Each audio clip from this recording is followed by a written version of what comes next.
You think you know all about puberty, right? But what if I told you that a lot of what we believe is just plain wrong? These myths create a ton of needless anxiety for teens and parents, making everyone worry about things that are perfectly normal. Let's be real. Puberty can be a confusing and sometimes scary time. It's a whirlwind of physical and emotional changes. This confusion isn't your fault. Misinformation is everywhere, from the schoolyard to the internet, and it can leave you stressed out, wondering if your body is doing the right thing. In this video, we're going to separate those widely believed myths from the actual, evidence-based facts to give you the real story. For teens, this is your guide to understanding that you are normal. For parents, this is your toolkit for having confident, open conversations. Let's unravel this enigma together. What is puberty really? Before we start busting myths, let's get on the same page. What is puberty? At its core, puberty is the process where a child's body matures into an adult body capable of reproduction. This whole thing gets kicked off by hormone signals from your brain. A tiny part of the brain called the hypothalamus releases a hormone that's basically the starting pistol for a race.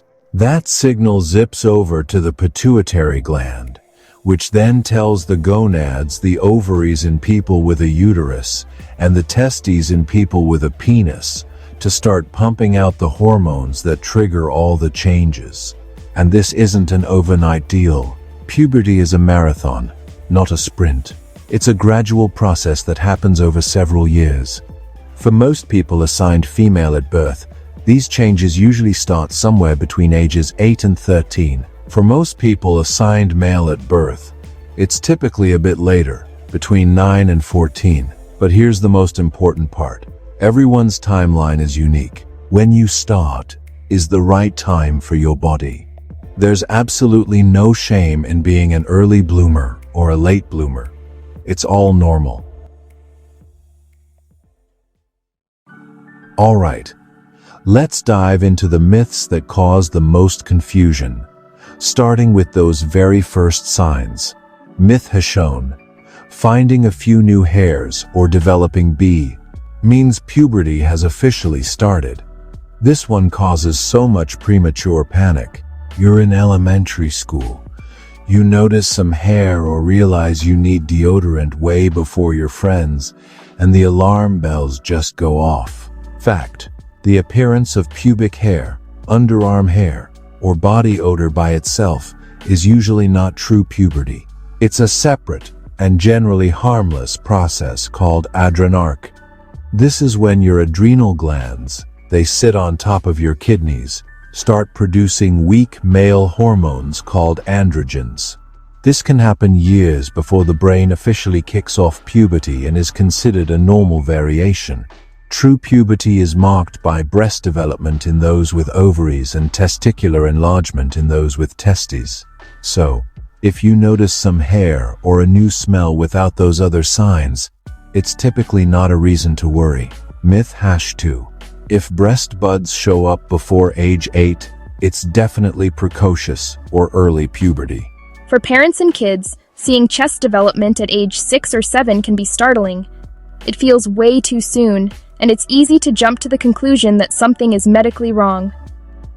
Fact: isolated breast development, especially in girls under 6, is often a harmless condition called premature thalarche.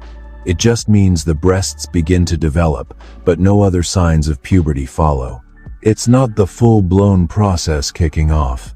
True puberty involves a sequence of events, and breast budding is just the first step for most people with ovaries.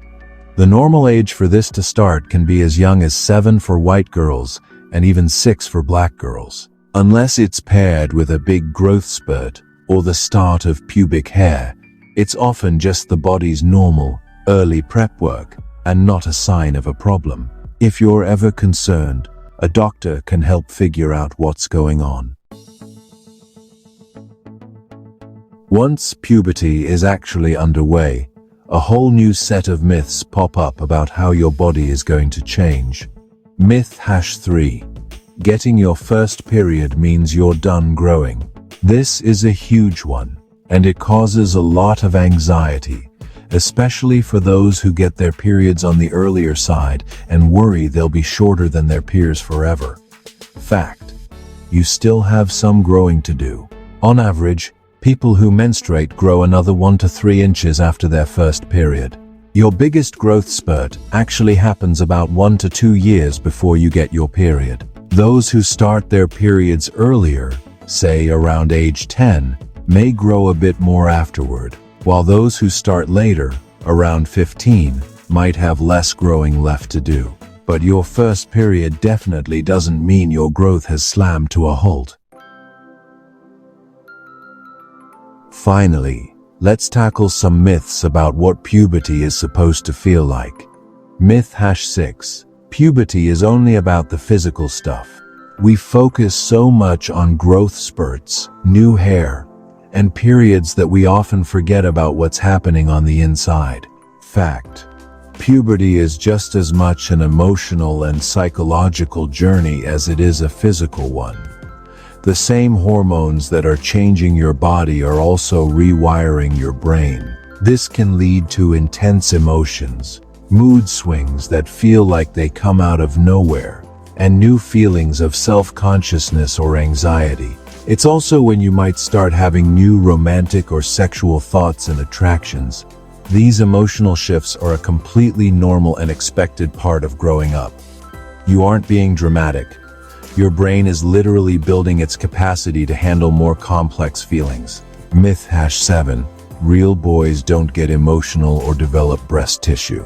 There's a lot of pressure on people assigned male at birth to be tough and not show their feelings. So when emotional roller coasters hit, or they notice changes in their chest, it can be really confusing and isolating. Fact: everyone gets emotional during puberty, regardless of gender. It is healthy and important for everyone to learn how to express their feelings. On top of that, about half of all boys will experience some temporary breast development called gynecomastia.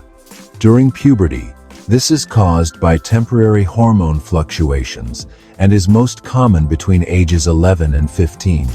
For the vast majority, this tissue is minor and goes away on its own within a year or two as hormone levels even out. It's a very common part of the process and nothing to be ashamed of. It's so important to remember that not everyone experiences puberty the same way, and the language we use really matters. When we talk about periods, it's more accurate to say people with a uterus, or most girls, and some trans and non-binary people get periods, because not all women menstruate, and some trans men and non-binary individuals do. Likewise, we can talk about chest development, or changes in the penis and testes, without strictly assigning them to boys or girls. Using anatomically correct and inclusive language helps every young person feel seen and affirmed. If you found this video helpful, please like and share it so we can help more teens and parents navigate puberty with facts, not fear. The single most powerful tool you have during this time is communication. It can feel awkward, but you don't have to have one big scary talk. Aim for lots of small conversations instead. Parents, rather than asking, "Do you have any questions?" which is easily shut down with a no, try reframing it. "What questions do you have?" This makes it clear that having questions is normal and expected. And for teens, if you're worried about something, find a trusted adult, a parent, a guardian, a doctor, or a school counselor. They are there to help you. The goal isn't to have all the answers, but to know you have a safe person to ask. If you found this video helpful, please like and share it so we can help more teens and parents navigate puberty with facts, not fear. Conclusion: puberty is a time of incredible transformation, and it's unique for every single person. There is no right way or right time for it to happen. The myths we've busted today thrive on fear and silence, but the facts empower you. By understanding what's happening in your body, you can trade anxiety for confidence. Remember, all these changes are a sign that you are growing up and becoming the person you're meant to be. Be patient and kind to yourself through it all. You're not just growing taller, you're growing into you, and that's a fact.